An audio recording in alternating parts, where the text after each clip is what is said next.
জয় গুরু, জয় মা। গীতামৃতা চ্যানেলে সকলকে স্বাগত। আমি আলপনা আবারও একটা নতুন ভিডিও নিয়ে আপনাদের সাথে হাজির হয়েছি।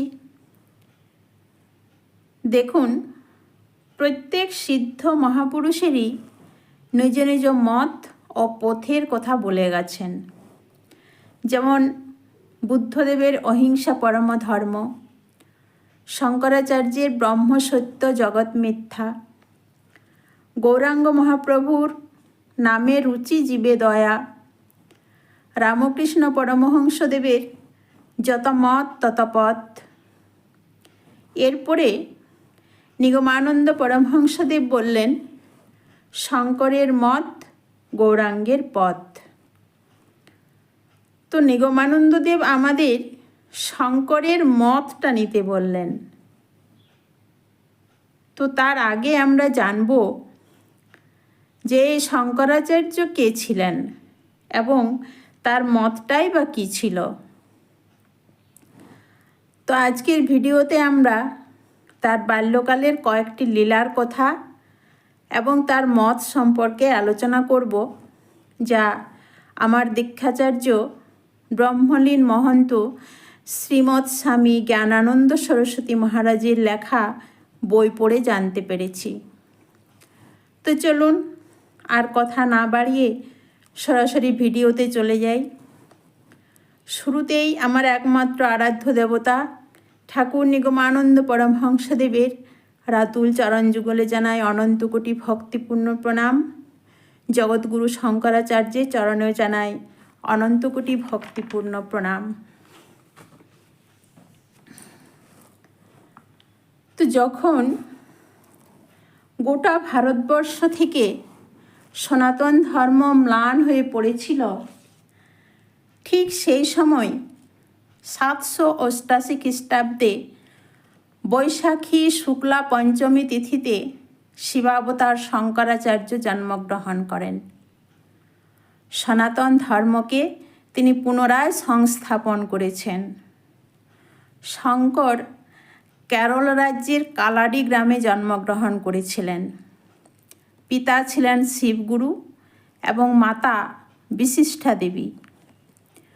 শঙ্কর মাত্র 3 বছর বয়সে প্রাথমিক বিদ্যা সমস্ত আয়ত্ত করেছিলেন। 5 বছর বয়সে তিনি সমস্ত শাস্ত্রে পারদর্শী হয়ে ওঠেন। ওই সময়ে তার পিতৃবিয়োগ হয়ে গিয়েছিল।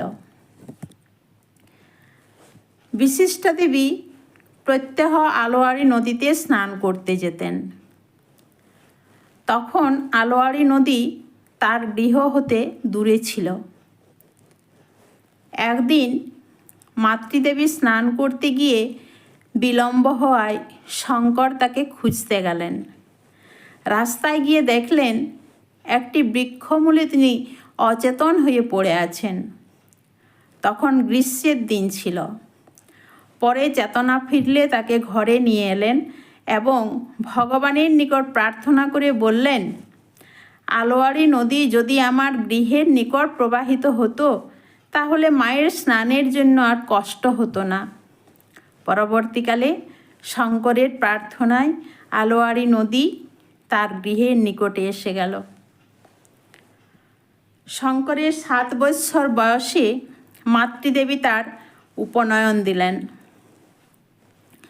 উপনয়নের পর শঙ্কর জ্ঞানে আরও তেজোদ্দীপ্ত হয়ে উঠলেন। শঙ্করের অসাধারণ জ্ঞান চতুর্দিকে প্রচারিত হল। কেরলে তৎকালীন রাজা চন্দ্রশেখর শঙ্করের অসাধারণ প্রতিভার কথা শুনে নিজের রাজদরবারে তাকে আহ্বান করলেন। শঙ্কর রাজদরবারে যাওয়ার আমন্ত্রণ প্রত্যাখ্যান করায় বাধ্য হয়ে রাজা তার গৃহে আগমন করেন। তার নিকট শাস্ত্রীয় আলোচনা ও যুক্তিতর্ক শুনে তার অশেষ পাণ্ডিত্য বিষয়ে তিনি জানতে পেরে তাকে 100 স্বর্ণমুদ্রা উপহার দিলেও শঙ্কর সেই পুরস্কার গ্রহণ করেননি। রাজা যুক্তি দিয়ে বললেন, আমি যখন দান করেছি তখন ফিরিয়ে নিলে আমার পাপ হবে, তাই আপনি তা গ্রহণ করুন। শঙ্কর বললেন, আমি ওই দান গ্রহণ করতে ইচ্ছুক নই।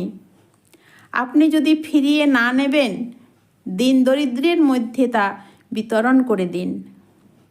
শেষে রাজা স্বর্ণমুদ্রাগুলি দরিদ্রদের মধ্যে বিতরণ করে দিলেন। একদিন শঙ্কর মাতাকে নিজের বৈরাগ্য নিয়ে বললেন। শঙ্কর বললেন, হে মাতো, আমাকে সন্ন্যাস গ্রহণের জন্য অনুমতি দিন। বিশিষ্টা দেবী বললেন, বাবা, আমি তোকে শিবের নিকট পেয়েছি। তুই আমার একমাত্র পুত্র, তোর পিতাও নেই, তুই আমার অন্ধের জ্যেষ্ঠী, তোকে ছেড়ে আমি বাঁচতে পারবো না। তুই আর একথা মুখে আনবি না। তারপর একদিন শঙ্কর মাতার সহিত আলোয়ারে নদীতে স্নানের জন্য গিয়েছিলেন। শঙ্কর নদীতে প্রবেশ করে স্নান করছিলেন। মাতৃদেবী কূলে বসেছিলেন। ওই সময় শঙ্কর চিৎকার করে বললেন, মা, মা, আমাকে কুমির টেনে নিয়ে যাচ্ছে। কে আছো? আমাকে বাঁচাও, আমাকে বাঁচাও। বিশিষ্টা দেবী অঝোরে কাঁদতে লাগলেন। তিনিও চিৎকার করে ডাকলেন, কে আছো? আমার ছেলেকে কুমিরের মুখ হতে বাঁচাও। শঙ্কর আবার চিৎকার করে বললেন, মা, আমি তো মরে যাব নিশ্চয়ই। তুমি এখন যদি আমাকে অনুমতি দাও যে তুই সন্ন্যাসী হয়ে যা, তাহলে ভবিষ্যৎ জন্মে আমি ওই সংস্কারের জন্য সন্ন্যাসী হতে পারবো।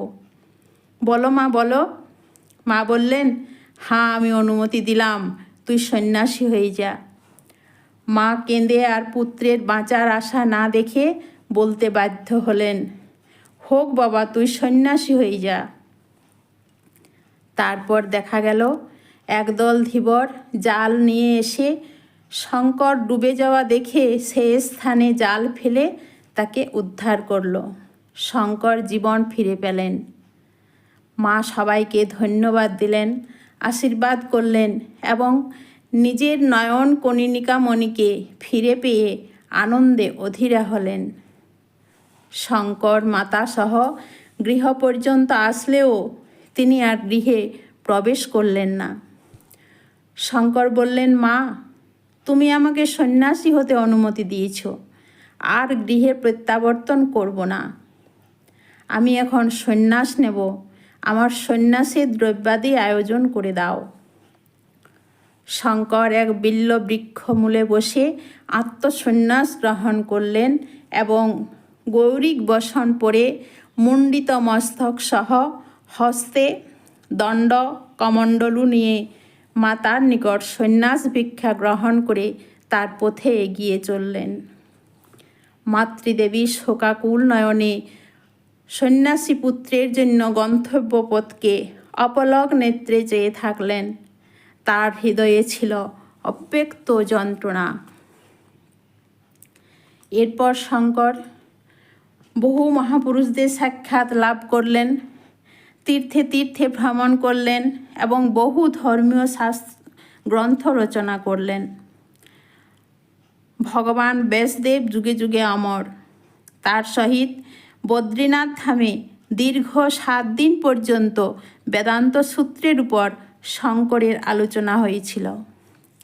শেষে ব্যাসদেবকে শঙ্কর বললেন, হে পরমগুরু, আমার কার্য শেষ হয়েছে, পরমায়ুও শেষ, এখন 16 বৎসর হয়ে গেছে, তাই আমাকে আপনি এবার বিদায় দিন। ব্যাসদেব শঙ্করের কার্যে সন্তুষ্ট হয়ে বললেন, তুমি ওই বেদান্ত ধর্মকে জগতে প্রচার করার জন্য আমি তোমার পরমায়ু আরও 16 বছর বাড়িয়ে দিলাম। ওইভাবে শঙ্কর 32 বৎসর পর্যন্ত তার অদ্বৈত মতবাদকে জগতে প্রচার করেছিলেন। সনাতন ধর্ম বিকাশ ও সকল সনাতনীদের একত্রিত করে সনাতন ধর্মের মূল নীতি ব্রহ্ম সত্য জগৎ মিথ্যা এই তত্ত্বকে তিনি স্থাপন করেন। জগতে সনাতন ধর্মকে সমৃদ্ধ করেছিলেন জগৎগুরু শঙ্করাচার্য, তাই তার অবদান চিরস্মরণীয় হয়ে থাকবে। এবং তার এই মতটাকেই ঠাকুর মহারাজ শঙ্করের মত বলেছেন। শঙ্করের মত বলতে শঙ্করের অদ্বৈত বেদান্ত দর্শন ও শাস্ত্রের জ্ঞান আহরণ করতে বলেছেন। শঙ্করাচার্য পদব্রজে গোটা ভারতবর্ষ ভ্রমণ করে সনাতন ধর্ম প্রচার করেছেন এবং ভারতের 4 প্রান্তে 4টি মঠ স্থাপন করেছেন, যথা দ্বারকায় সারদা মঠ, পুরীতে গোবর্ধন মঠ, জ্যোতির্ধামে যোশী মঠ এবং রামেশ্বরে শৃঙ্গেরি মঠ। এছাড়া তিনি হিন্দু সন্ন্যাসীদের দশনামী সম্প্রদায় ও হিন্দুদের পূজার সম্মত নামক পদ্ধতির প্রবর্তক। পরিশেষে তার একটি বাণী পাঠ করে ভিডিওটি শেষ করব। মা কুরু ধন জন যৌবন গর্বং হরতি নিমেষাৎ কালো সর্বম মায়াময়মিদম অখিলং হিত্বা ব্রহ্মপদং প্রবিশাসুবিদিত্বা। অর্থাৎ ধন জন এবং যৌবনের গর্ব করিও না, নিমেষে কাল এই সমস্ত হরণ করে মায়াময় এই অখিল জগৎকে ত্যাগ করে অবিলম্বে পরব্রহ্মকে জেনে তাতে প্রবেশ করো। অতএব হে মূঢ়মতে গোবিন্দকে ভজনা করো। এই বলে গুরুদেবের চরণে অনন্ত কোটি প্রণাম, জগৎগুরু শঙ্করাচার্যের চরণে অনন্ত কোটি প্রণাম এবং আমার দীক্ষাচার্যের চরণে অনন্ত কোটি প্রণাম জানিয়ে আজকের ভিডিও এখানেই শেষ করছি। ভিডিওটি ভালো লেগে থাকলে একটি লাইক দিয়ে কমেন্ট করবেন এবং এরকম আরও নতুন নতুন ধর্মীয় ভিডিও পেতে চ্যানেলটি অবশ্যই সাবস্ক্রাইব করে রাখবেন। আজকে তাহলে আসি, সকলেই ভালো থাকবেন, সুস্থ থাকবেন, আনন্দে থাকবেন। জয় গুরু, জয় গুরু, জয় মা।